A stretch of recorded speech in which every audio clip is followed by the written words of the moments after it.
Good evening, everyone. Thank you for joining us for the 2025 Floodplain Management Plan public meeting. My name is Heather Murphy, and I work for the Street Transportation Department, hence my background. But tonight I'm on loan to the Office of the City Engineer to be your host and moderator for this meeting. As with all of the department meetings, we do offer a Spanish interpretation, and for that we have Mr. Mario Barajas, and I'd like to introduce Mario and allow him to introduce himself. I'll put this same information in the chat for those of you who might be on mobile. Mario? Thank you, Heather. Good afternoon. Once again, my name is Mario Barajas. I'm going to be serving as tonight's Spanish interpreter. I'm going to take a moment now to introduce myself to our Spanish-speaking audience and explain a couple of things about the meeting. Muy buenas tardes. Mi nombre es Mario Barajas y voy a estar sirviendo como intérprete a los de habla hispana. Quisiera repasar con ustedes un par de detalles para que puedan beneficiarse bien de esta reunión. Me gustaría que acudan lo que está en la pantalla. Si pueden ver, para escuchar la interpretación en el español, pueden marcar desde sus teléfonos al número que está anotado ahí, el número 602-534-1000. Luego va a oprimir el número de la reunión que viene siendo 57271 y luego va a oprimir el número de signo, el pound. Ahí es donde van a poder escuchar al intérprete interpretando esta junta. Si necesitan referirse a esta misma información, va a estar ahí en el cuartito la salita de chat para que puedan acudir a esa misma información. Muchas gracias. Thank you, Heather. Thank you, Mario. Great to have you on board here. A little orientation, briefly, I should let everyone know also that this meeting is being recorded. We will have this up on the Floodplain Management website in a couple of days. Hopefully I can render it tonight and get it up tomorrow, but we do record these for the benefit of people who couldn't be here tonight. Using the WebEx interface, there's really one key piece for you to know about as the user. The diagonal yellow arrow points to the chat feature. This brings up two options for you to communicate with us tonight. One is using the chat. The other is if you want to submit a question for us to try to answer, well, not us, for our esteemed panelists to try to answer for you tonight, please use the Q&A section. We'll do our best to get through the submitted questions, the people who wish to ask a question tonight, and anything that's submitted to us. We don't care if you misspell something, we'll get through it. We appreciate you being here. Next, I'd like to go ahead and introduce the one and only city engineer, Eric Froberg. Eric, take it away. All right, thank you, Heather, for that great introduction. Hello, everybody. Good evening. Super excited to be here tonight. As Heather mentioned, my name is Eric Froberg, and I'm the city engineer here with the City of Phoenix. The Floodplain Management team, which is the team that will be providing all the information today, was recently moved from Public Works under the Office of the City Engineer, and I'm very excited. It's a very great team that we have here, and I have the pleasure of kind of supervising this team of proactive engineers and plan reviewers and staff and those types of things. So the work that they do is critically important to protecting, right, the property and the residents here in the city of Phoenix from harm and damage that can be from flooding. That said, weather and nature, those are things that we just can't control, and that flooding damage can really happen to anyone at any time. So we do our best. What most people don't realize is that homeowners insurance does not automatically protect your home or property from flooding. So I would encourage all of you to check your policies to be sure.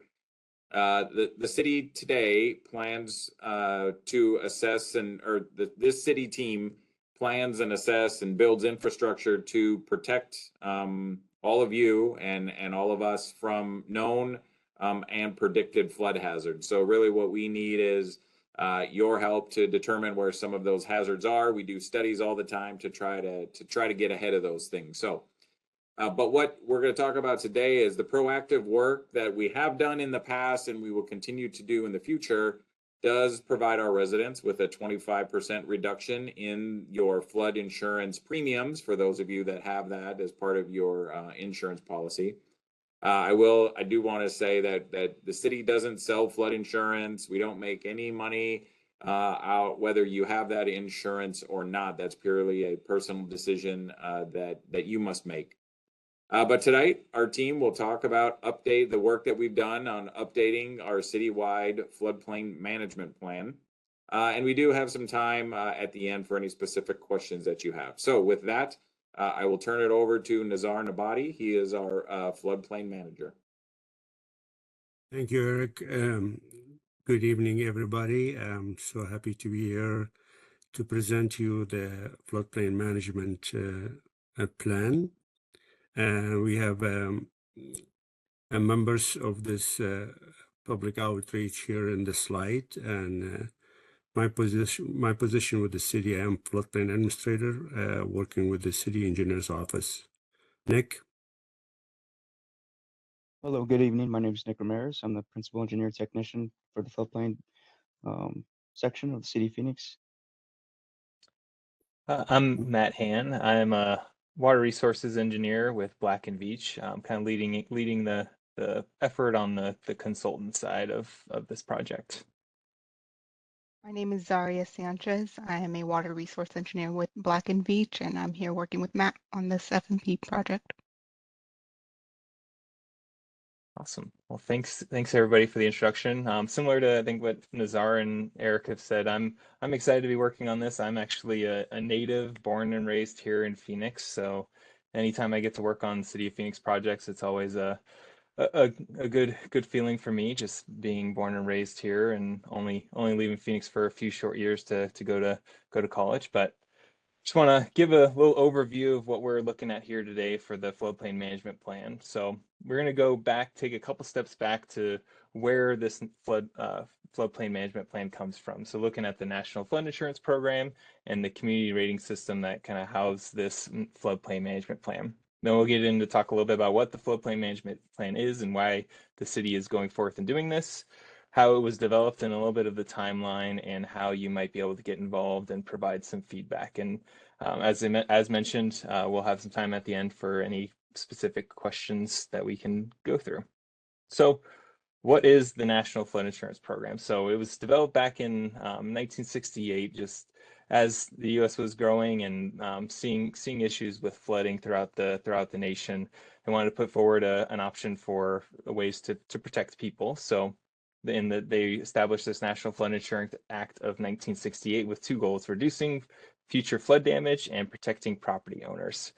And now we fast forward, and as this program's evolved, there's three main things that they target. So mapping, so going through and looking at those flood insurance rate maps that maybe some of you have looked at, but those are the ways that we can go through, do the evaluations, and map out areas that might be within floodplains or remove areas that may not be within floodplains with a more detailed study. Flood insurance, so as Eric mentioned, flood insurance is particularly important. Regulations, so looking at ways to protect people, protect property, and make sure that things are built in the correct way based on the National Flood Insurance Program. And within here also is this program called the Community Rating System. So the Community Rating System is a voluntary incentive program that provides cities, communities opportunities to go above and beyond those minimum NFIP requirements. So looking at some of those regulations or different policies within there. So with that, they provide incentives for flood insurance premium reductions. So as the city's gone through and improved and done things throughout the course of time, they're currently, the city right now, we're currently in a CRS Class 5, which provides those with flood insurance premiums through the NFIP at 25% reduction. I'm going to pass it over to Nazar to talk a little bit about where the city started and how we've gotten to where we are now. Thank you, Matt. As you see in this graph, the city became part of the Community Rating System CRS program in 1991, starting with the initial Class 8 rating. In 1993, it's improved the classification to Class 7, and then Class 6 in 2001. By 2018, it's achieved a Class 5 rating, which is continuous holding as of today. This progress demonstrates the city's ongoing commitment to maintain and enhance its rating while maximizing residents' discount on the flood insurance premium. The city is updating its floodplain management plan as part of the CRS activity related to the floodplain FMP.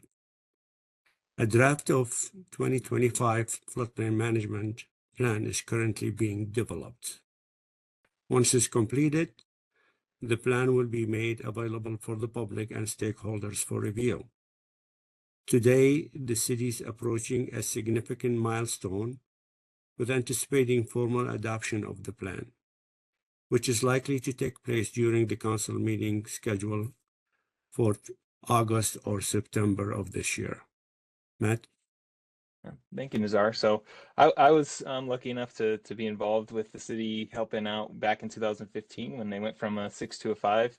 A lot of updates in that time from 2001 to 2015 with lots of new updates to regulations and more open space. So it's good to see the city kind of move in that positive direction for some additional discounts in that time frame. So now we're moving into what the actual FMP is. So the Floodplain Management Plan, or FMP, is, as I mentioned before, part of this community rating system, or the CRS. So it goes through and identifies there's a few different pieces within this plan. So first we need to go through and identify what the hazards are within the city. So there might be a few different hazards that not just one type of flooding, and we'll get into that on the next slide here, but identify those different flood hazards and what those problem areas and problems might be. Taking that to a next step and saying, okay, how are we going to address those hazards and problems? So we set some goals, some overarching goals of, all right, what should the city look at doing, and how can we help accomplish those goals, which then takes us to these recommendations. So at the tail end of this the planning that we did for this FMP, we went through and developed some draft action items, which pulled into just the overall plan as a whole for recommendations to address those vulnerability the city has to flooding. So we'll get into those in a little bit, but those particular actions or activities that will be done in order to kind of push the city forward in floodplain management. And overall, this actually updates an existing floodplain management plan that the city has. So as part of the CRS program, it's kind of required to go through and do updates periodically. So this is just the next step of updating that existing plan. This whole plan wouldn't have been possible without the support of multiple different stakeholders and partners throughout the valley. So here's a list of folks that help participate in the Floodplain Management Plan Committee. So over the course of a few months, we met over 5 different meetings and talked through the plan, talked through all the different hazards and problems to help develop this plan. So different agencies, and then we actually had a few different residents that helped and participated as well to give their personal accounts that they're dealing with in their community. So the development process included 10 different steps in order to get this whole plan pulled together, but we'll focus here on these 5 steps that are highlighted in blue. So these are the ones that FMP committee that I just talked about on the previous slide got together. We met every 3 weeks starting in January, going through the beginning of April, and discussed all these different items. So looking at the hazards, the problems, establishing our goals, and then developing that action plan that we're going to move forward and the city's going to work for over the coming years to address improving within their floodplain management responsibilities.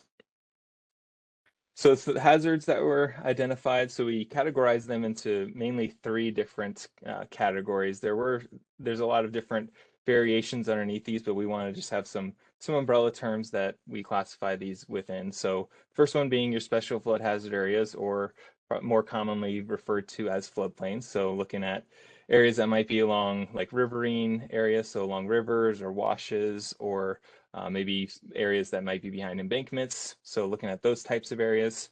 Areas that are susceptible to flooding at those transitions from mountain to urban landscapes. So thinking about maybe areas around maybe Lookout Mountain, North Mountain, South Mountain. So those areas where development's been we've been growing as a city, but development's at that boundary, and the response time after it rains is very quick for the rain. So those areas are particularly susceptible. Dams and levees, similar to the other items. So the city has a pretty good program to go through and look at the dams and levees every single year, looking at maintenance items. So these are just a common hazard the city has. And then just other non-flood related hazards that might come into play. So wildfires, droughts, and funding. So how is a lot of this going to be taken care of?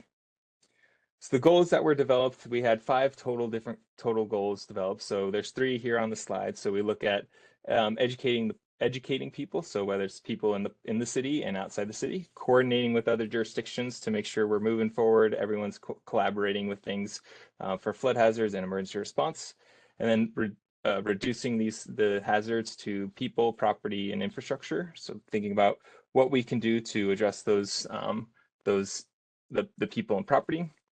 Looking at enhancing the current practices the city has for maintenance and preventative measures, and then finding additional public funding. So looking for ways to find money, find partners, find other ways from either local, regional, or national, federal level to get money to take care of certain projects. So these action items that were developed through this Floodplain Management Plan Committee are housed within a few different categories. So preventive, so looking at those regulatory and maintenance items, property protection, natural resource protection, emergency services, so thinking about if, responding to a flood or some critical infrastructure, structural projects, which we all want to see built to help immediately reduce those flood risks, and then public information. So giving some examples into each of these different categories that we have for action items. So the full plan provides a bit more, and you'll be able to see those when it's available for public review here in the coming few weeks. But for now, we have a few different goals here, just kind of some summary of what we have within the plan. So preventive, so looking at the city continuing to look at their regulations and requirements on a consistent level to see if they need to be updated or improved upon. The city looking to evaluate the storm drain system and figuring out ways that they may need to do some rehabilitation. So projects and just preventative maintenance to move forward with the storm drain system. Property protection, so helping educate the public and help educate people within the city about the risks of flooding and what options can be done both on their personal properties and within their communities. So looking at ways to provide ways for maybe HOAs to provide them information to properly maintain their drainage corridors within their development. Natural resource protection. So I think we all probably love the mountain preserves within the city, but as city's been developing, a lot of more communities on the outside of the city as it's been developed have been preserving natural corridors. So we need to continue to look to promote that preservation of those natural drainage corridors and new developments. And as we're redeveloping within the city, look for ways to promote, so we'll call it, it's called green infrastructure and low impact development. So looking at, so bioswales, infiltration basins, detention or retention systems. So these are all engineered features that you can put in to help reduce the stormwater or floods that are coming through, but then also improve the stormwater quality as it goes through those systems.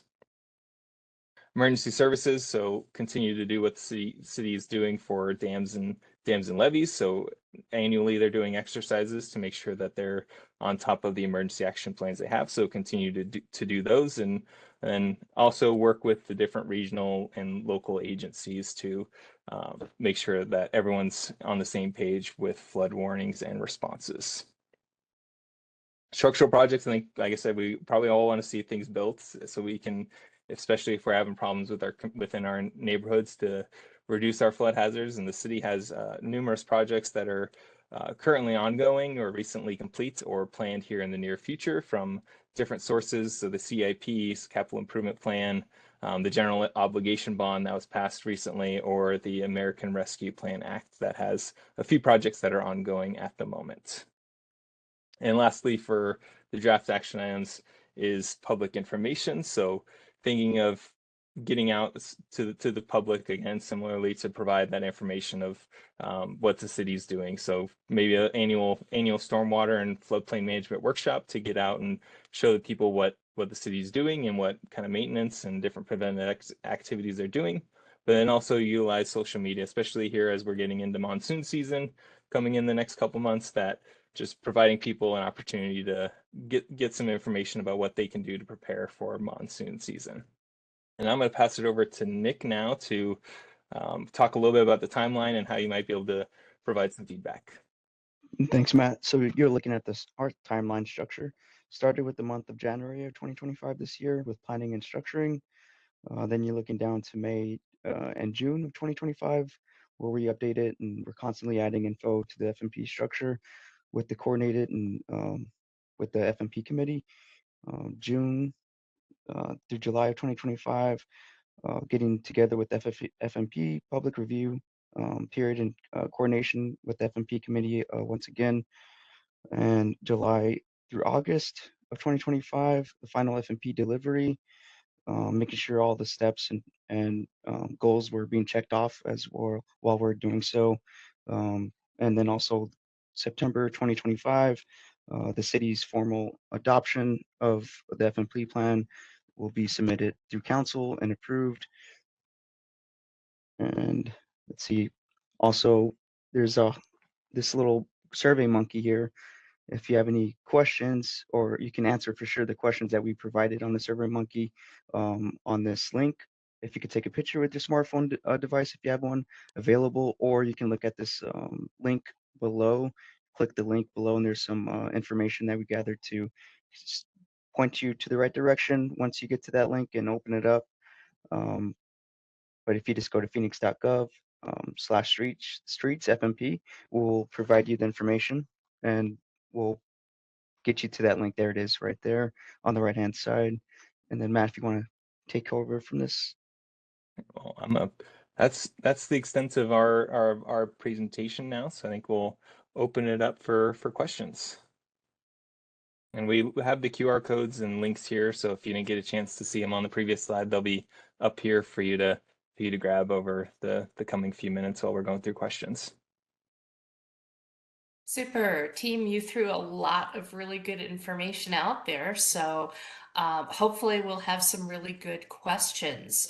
First up is a question from Anne asking, how do we know if you're receiving the 25% discount on your national flood insurance bill? Does anybody know the answer to that question?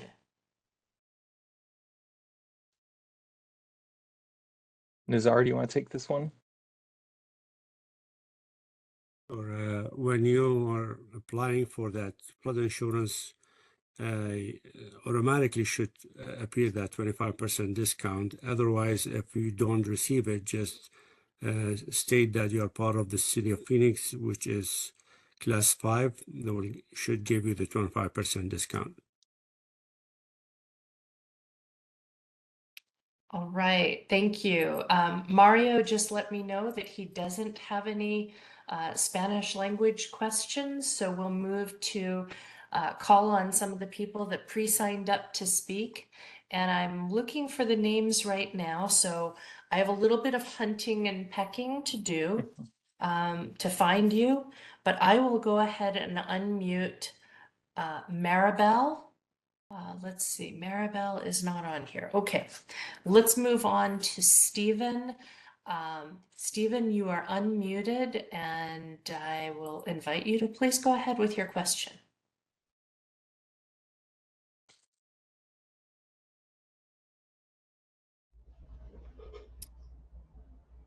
Stephen J., are you on?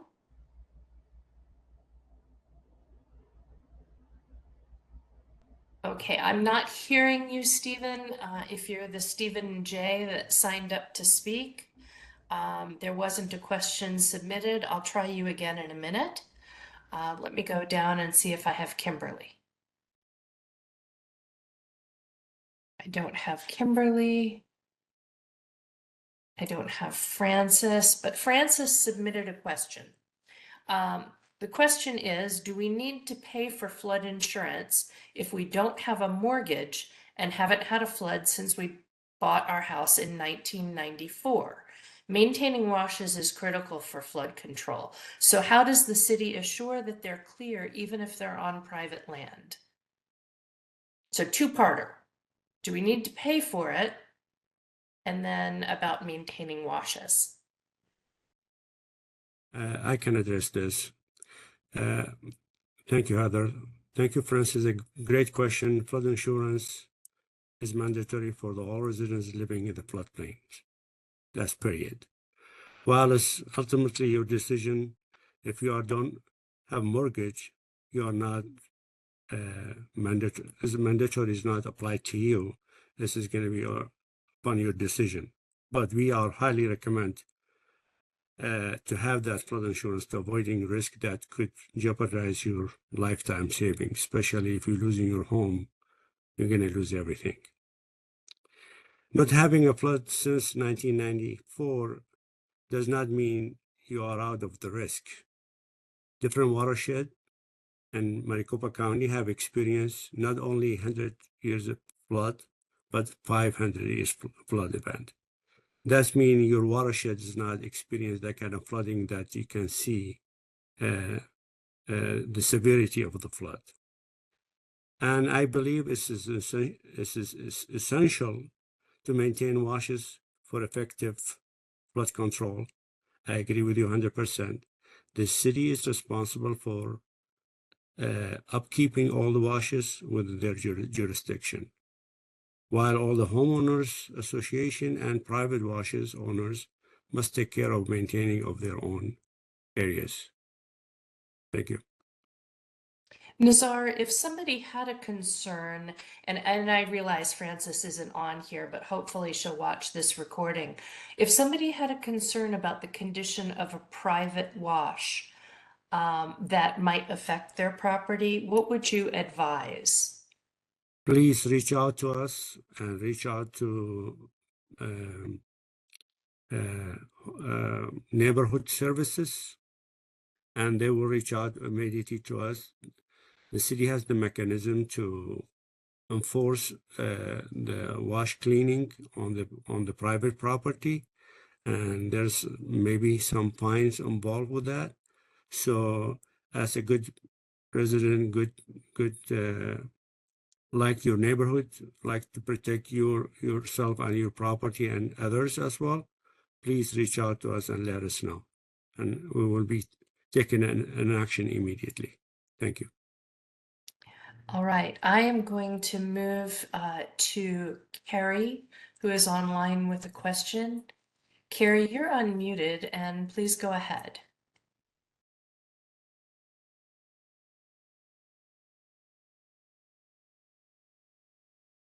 Carrie?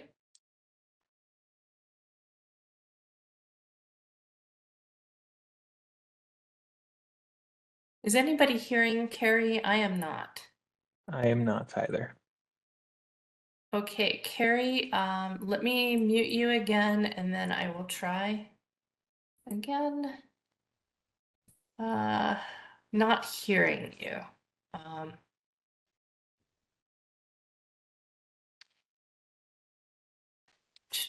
Let me refresh.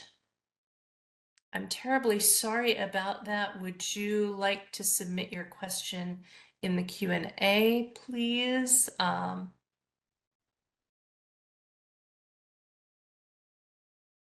Let me move on to Shelley. It looks like Shelley is not here. So I'm watching the chat. I'm watching the Q&A. I have a question here from Lisa, who didn't sign up to speak but submitted a question. It is, what calculations were used to update the flood maps? That's a great question. This is a result of combination of methods. on the way water flows and the drain can change due to the new construction or community developments, as well as natural factor as shifting weather pattern or changing in terrain. So additionally, a community may build levees and dams to reduce flood risk over the time. So that will change the flood maps.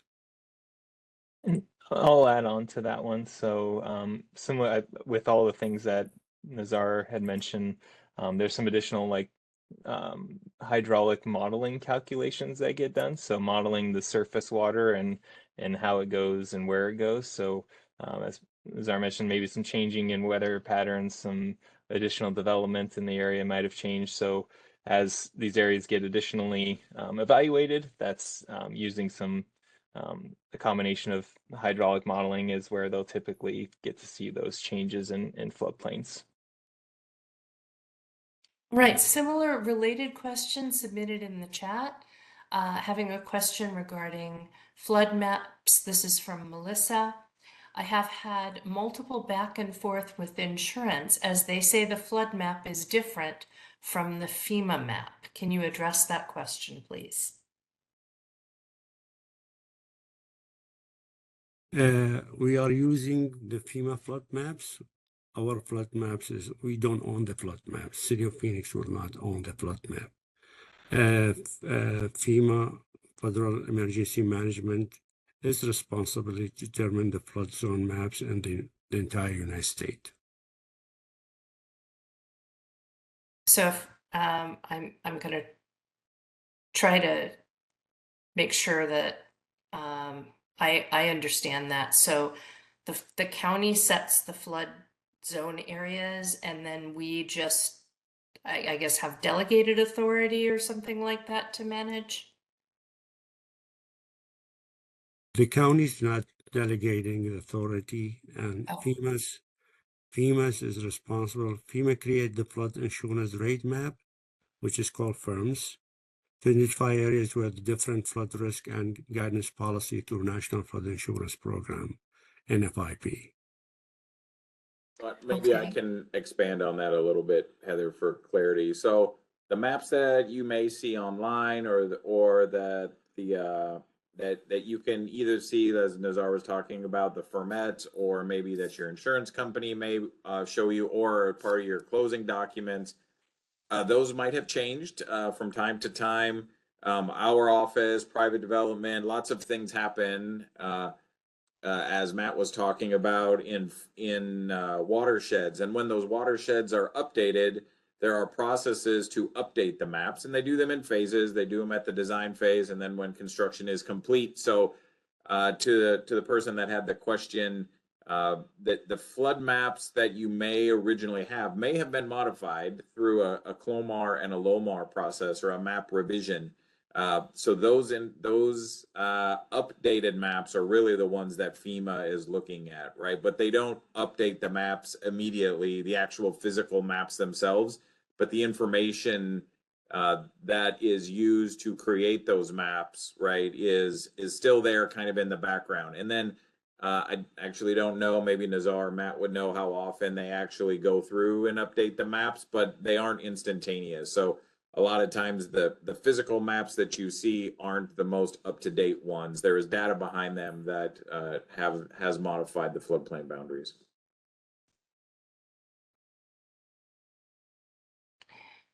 Team, I didn't take down the number, but perhaps you could put a phone number in the chat so that people have a way of contacting your department to, if they have a specific question about their specific property, maybe they could submit that, make a phone call or send an email.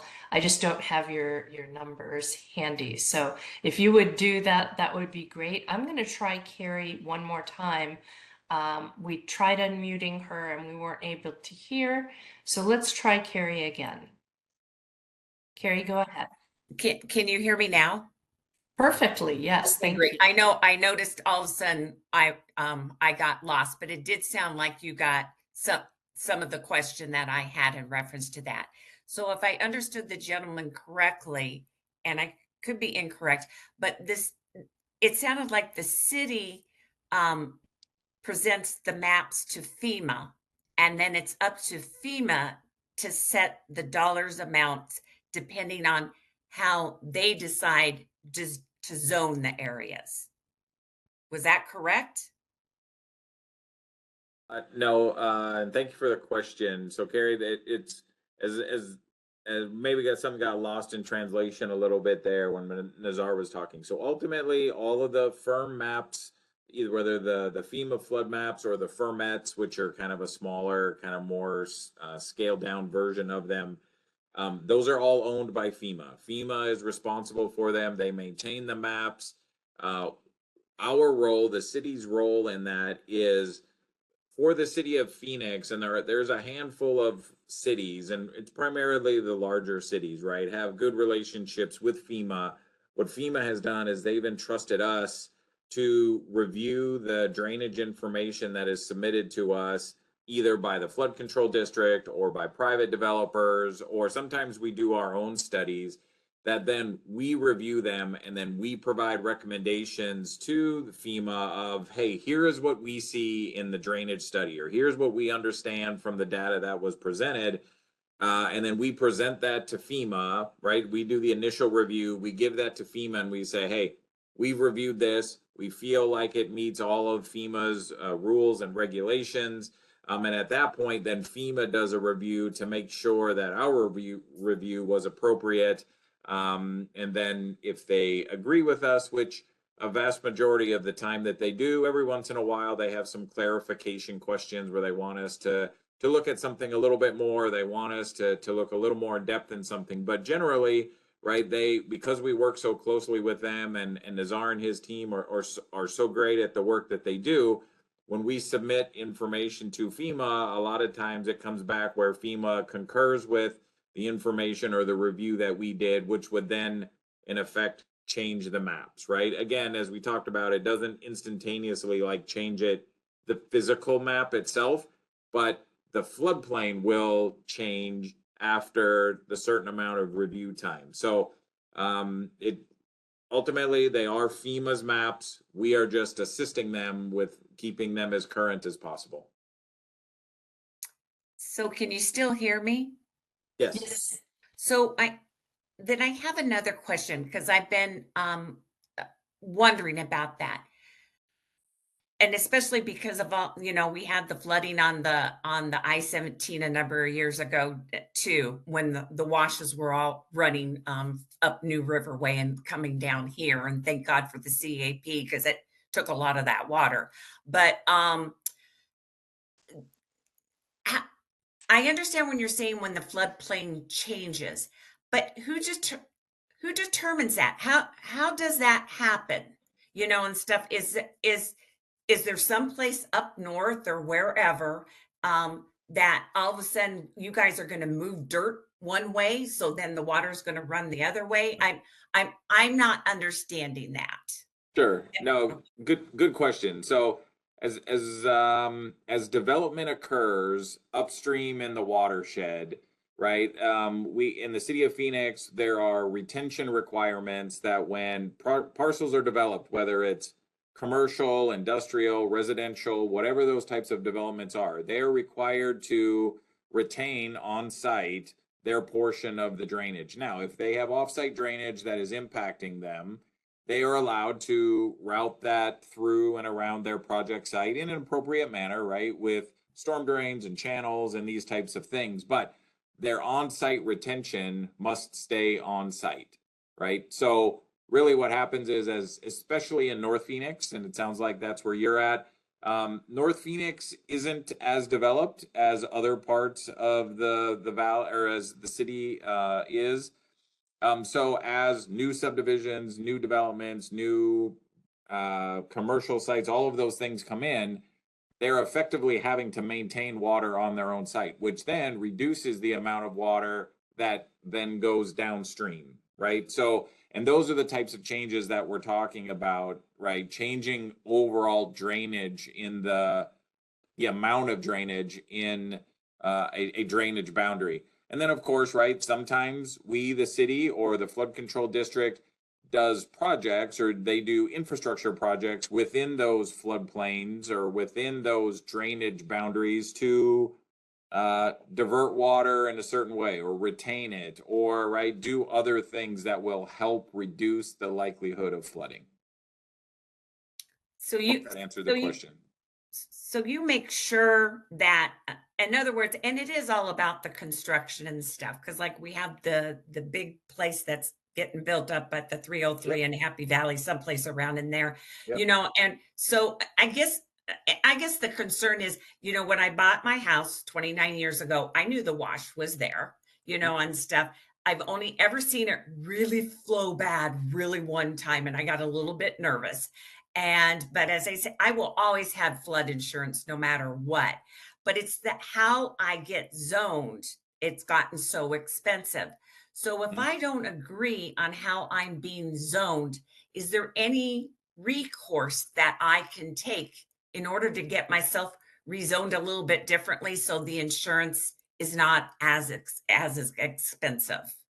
Yeah, another good question, and I know Nazar and Matt and everybody wants to answer. I get excited about drainage, so I'm gonna keep answering some questions until Nazar or Matt or Nick or somebody tell me I'm wrong. So, but yeah, at the end of the day, right, there are different designations, right, that show up on FEMA flood maps, right? Zone A, AE, Zone X, right? All these different types of floodplains. And all that really means is how much information do we currently know about said watershed, right? Whether it's Skunk Creek or Dead Man's Wash, talking more specifically about North Phoenix, right? So, as we know more information about a particular drainage way, the zone designation ends up changing, right? So really, is there something that you individually could do? The answer is yes, but it isn't quite feasible for you to do it, right? Especially if you're talking about one of these really big washes, right? Because what you're talking about is doing a drainage analysis and doing some getting additional topo and doing drainage work to determine more information about what that floodway is. Could you do that? Yes. But it would cost you a lot of money to do that, right? So now if we're talking about a small drainage way, maybe not, it may not cost that much, but if you're talking about Dead Man's Wash and Skunk Creek and some of the New River and some of these really big washes, those are projects that the flood control district or the city of Phoenix would end up taking on at some point, right? Which then could potentially change the designation going forward. Yeah, and I think for your individual property, you might also be able to move forward with getting an elevation certificate to kind of certify what elevation your home, your kind of finished floor elevation is in comparison to, as Eric was saying, like the floodplain through there, there's a base flood elevation. So assuming along that area that you're in, there's a detailed study, so it's a zone AE that provides those base flood elevations. You might be able to provide that elevation certificate to show that your finished floor elevation is above that base flood elevation to kind of lower the risk that you have to flooding. I just want to add to that. Zone what's different, Zone A and Zone E? We give you multiple zoning. The only thing Zone A is not defined the base flood elevation. That's mean it's unknown. That's why your flood insurance, if you are in Zone A, a little bit higher than Zone AE. All right, well, that leads me into another question that was submitted by Elena, saying my area is designated as flood hazard zone A. There has never been a hydraulic study to determine BFE, which I now know is base flood elevation. Thank you guys, you're teaching me tonight. Our flood insurance is high because of this unnumbered assessment. Is there advice or information that we should impart to her? She's not on, but I do think she may tune in to watch the recording. I can address this because I'm involved with one of the study that flood control district doing on this area.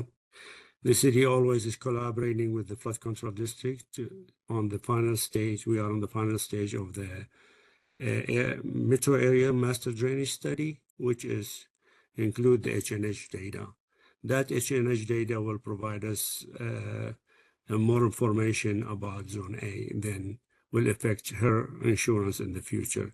The city cares about all residents, but we are considered by or constrained by some budget issues and timeline that prevent us from addressing all the flooding issues in the entire city. And before you ask, Heather, I'll clarify H&H. It's the hydrology and hydraulic information, right? So it's determining how much water is within that drainage way and the characteristics of how it flows through the area, right? So you got to know how much and you got to know how it goes by you, right? So that's where Nazar was talking about needing to get some of that information. Well, I can't speak directly with the audience, but I'm learning a lot here, so this is good information. I'm going to try, since we had a technical problem getting Carrie the first time. I'm going to try Stephen, hoping he's Stephen J that signed up to speak. So you are unmuted, Stephen, if you would like to ask a question.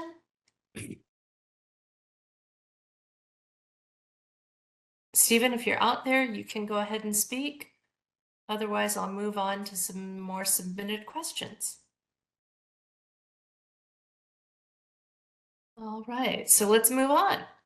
Annette asks, what areas would be required to purchase flood insurance?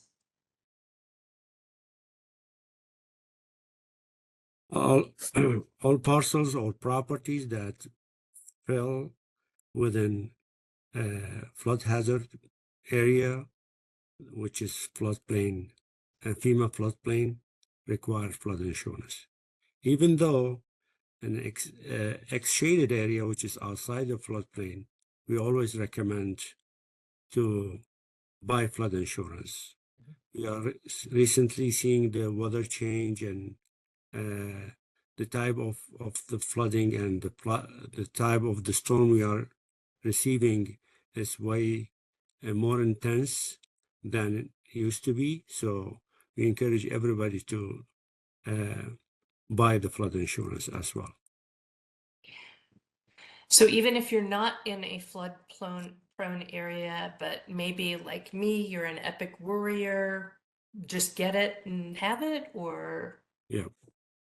Okay. Just to protect your asset. Sure, sure. Stanley asks, how can we find out the condition of the storm drains in our area? That's a great question. I will say the city of Phoenix just started a program called Storm Drain Asset Management Program. And this program is going to be for 5 years. We are trying to evaluate and update our existing infrastructure in terms to the aging, because some of the infrastructure is getting so old and we city of Phoenix experienced some sinkholes. So to avoid that, and the other one is the capacity of the infrastructure. There's a lot of areas in the city of Phoenix, especially downtown areas, is under pressure. That's why some of those manholes is bolted down, because this is under capacity, the storm drain. So with that is going to help us out to identify all those areas needed to immediate attention, and we're going to have level of service on those areas, and we are looking to how we're going to approach the council and upper management for adding more budget to the floodplain management group to address those areas. And this program is part of the GEO bond just approved by the public last year. All right, I would like to now call on Melissa M. Melissa, you are unmuted and, well, maybe not. I hope you didn't just.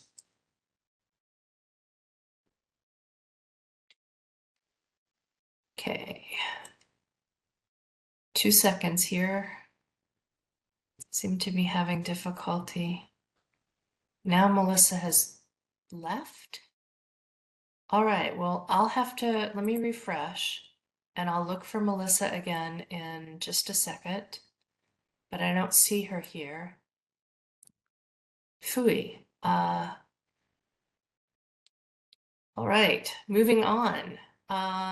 Anne says the floodplain in Moon Valley was reviewed and updated a few years ago, and our property was surveyed, and we were told our property was 1 inch below the floodplain.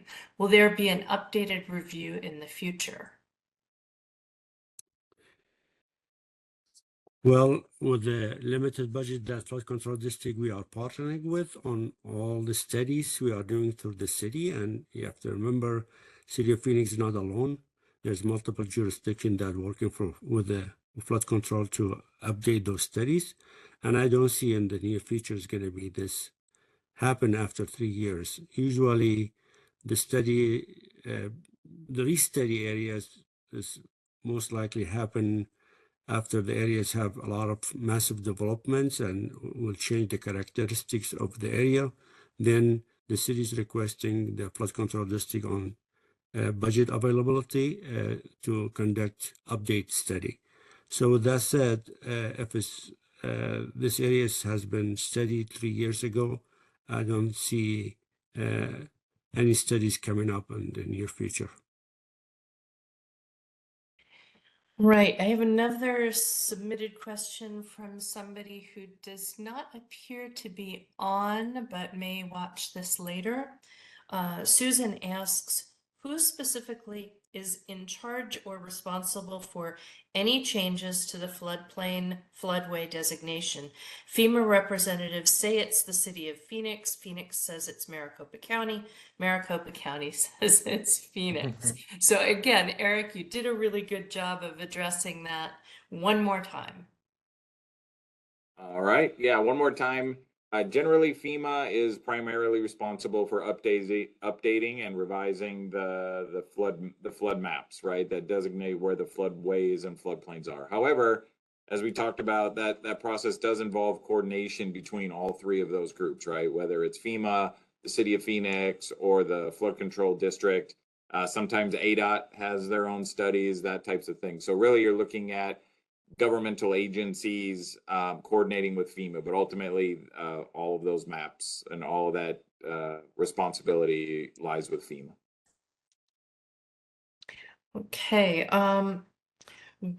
we have a question from Julie that was submitted that says, how can a flood zone be updated to remove homeowners? I think we've just touched on that. Will additional storm drains be added since the drains are along the canal? Our drains are along the canal alley. The only drain on the specific street, she says, is Oak Leaf Drive. Usually don't give out streets and addresses, but she doesn't specify a house number. So I feel it's safe to say the only drain on Oak Leaf Drive seems to be a catch basin. Can you address that? Or is that a call the department and tell me more detail? We did a quick look, and I'm looking here at kind of future plans. I don't see anything in the CIP that would address that specific question. Now, if you have a particular address or that we can, please reach out. I did ask Nazar, and he added in the general floodplain phone number and email into the chat. So if you have these, very address specific locations, right, we'd be more than happy to look into those, right, and let you know what plans we may have in the future. Nazar did talk about the asset management program. As that starts to develop more and we get a little bit further into that, what I envision happening is that plan itself is going to identify needs and locations where catch basins or pipes, storm drain pipes, right, need to have some immediate attention to them, right? Hard part about storm drain pipes is they're buried, so we don't really know they're a problem until they aren't functioning well, right? And sometimes it's because they've collapsed because they're old. It's sometimes because they're plugged up with with grass and debris and thirstbuster cups and all of the things that flow into them, right? So a lot of times we identify storm drain problems, unfortunately, after a flooding event, right? Because then we go start looking like, well, that didn't flood 2 years ago, so now why is it, right? So sometimes those happen. But if you can, right, reach out with the phone number and the email that Nazar put in the chat, we'd be happy to look at specific addresses for you. I just want to add to that, Lisa, Heather, sorry. Is that along the 21st place? There isn't any specifics, and I don't want to give out the individual's name. No, I'm not talking about the address. Just I want to get the location because this property along the 21st place was added part of the local study, and depending on the funding availability as well as not just the city flood control district as well, we may be able to undertake a project to address your flooding issues in the future. That's good news on this location. All right. Thank you, Nazar. For the benefit of anybody who may have a pen and paper handy but not have the chat open, let me read that phone number. It's 602-262-4960. Once again, 602-262-4960. And the email is pretty simple. It's floodplain at Phoenix spelled out .gov. There is another question here, and we're nearing time, so we'll wrap it up after this question. Why is it that my neighbors are not on the floodplain, but my property is? This is a great question. I think we addressed this multiple way, but those maps when was generated, some of them they are old maps, and the methodology they are using to generate those maps, I don't know, I can explain those for hours, using hydraulic and hydrology models, flow 2D models. And those flow 2D models is based on grid size. So when we're dealing with a huge watershed, the grid size could be 50 by 50. So any point in that 50 feet by 50 feet grid is going to show 1 point.